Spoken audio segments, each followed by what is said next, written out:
Okay, our topic for today is online journalism. But before I give to you the meaning of online journalism, I have a trivia for you.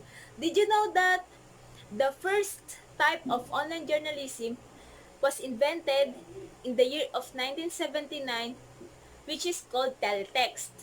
Teletext was invented in the United Kingdom. Teletext is a system wherein allowing the viewers to see the information immediately. The information provided in the teletext was instant and similar to the online journalism that we see today. So after the invention of teletext, next is video text, wherein um which is Prestel was the world's first system. So launching commercially in 1979 with various British newspapers, such as the Financial Times, lining up to deliver newspaper stories online through it. But suddenly, video text was closed down in the year of 1986 due to failing to meet end user demand. So, what is online journalism? Online journalism is a journalistic activities primarily conducted for disseminating information through the internet. Online journalism is a journalism itself. Online simply defines the method of disseminating information through the audience. The internet was the greatest advance for communication since the printing press. Let's proceed to the strengths of online journalism. Number one is unlimited space. Unlike traditional media, online media do not have space or time restraint. Because my teacher said that when you are writing in the newspaper, you have only limited space. But in online journalism, you have unlimited space so you can read more news. So next is global distribution.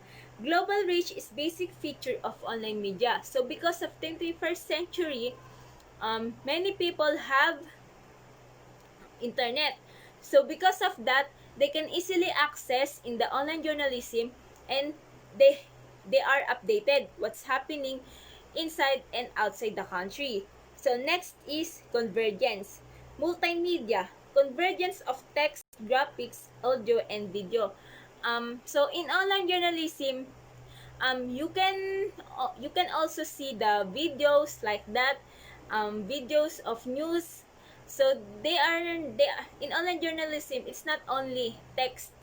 So next is hypertext, text that links to other content. When I was in grade 12, one of my teacher taught us hyperlink. So, wherein you can copy the link of information in the PowerPoint, and then when you click it, you will proceed to the information like that. So that is the meaning of hypertext. Next is interactive. Increased ability of the public to actively participate in the discussion. Production, citizen journalism, and UCG or user-generated content or consumption, discussion, comments, or feedback. So interactive means that so many people they are interested what is your news, so they can comment, they say what's the feedback of your news like that. So next is storage and retrieval. Content are storable permanently, which is easy to search. So in online journalism, it is like just one click. So they can easily access the online journalism. Next one is immediacy. So publishing is quick and easy. Unlike the traditional newspaper, you need to wait another 24 hours before the new newspaper. But here in online journalism, you can upload your news anytime so the audience will read it anytime. After the strength, next is weaknesses of online journalism. Number one is mushroom. News sites, journalists, and news or opinion. Here in mushroom, there's a tendency that the sites that we click, there's a tendency that it is a virus, so it will affect our laptop or cell phone. That so there's a chance that our file has been corrupted. So, next is lack of credibility. it's not easy to distinguish between good and bad news site because we do not know if it is fake or real news, and we do not know that if it is news or plagiarism. So we cannot identify who is the author of the news. Next is ethical questions: privacy, accuracy versus speed, copyright, and advertising. In ethical questions, sometimes like in the YouTube, um, before we watch the video, it has advertisement. So same with online journalism. So, and we cannot we cannot easily identify if it is um real sites or legit sites. Types of online journalism sites are: number one is newspaper websites. These are just extensions of papers themselves, such as New York Times, and are able to cover a vast majority of subjects. So we all know that New York Times, all the topics we can read in the New York Times. It's like a international and even local news, we can find the news in New York Times. Number two is independent news websites. These sites cover hard news coverage of municipal government, city agencies, law enforcement, and schools.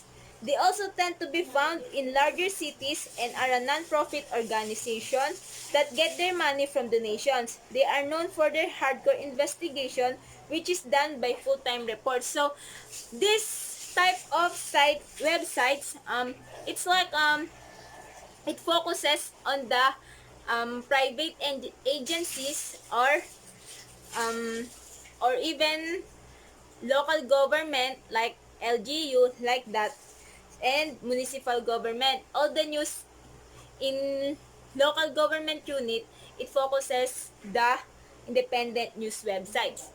Number three is hyperlocal news sites. These focus on small communities. They tend to be independent sites or run by their local newspapers. So it's like it seems like the tabloids, like that in our barangay. What is the trending news in our barangay? This is the goals of hyper local news sites. Last is blogs. These are places where people deliver opinion and commentary on certain subjects. Bloggers may or may not have the necessary journalism degrees. Um, Being a bloggers, it's not required to have journalism degrees because there are many famous bloggers that we will watch in the YouTube. So blogs, many places, subjects, or even pranks topics in the blogs. So that's why it is trending today. And people who watch blogs, they are allowed to comment in their blogs. So that's all in online journalism.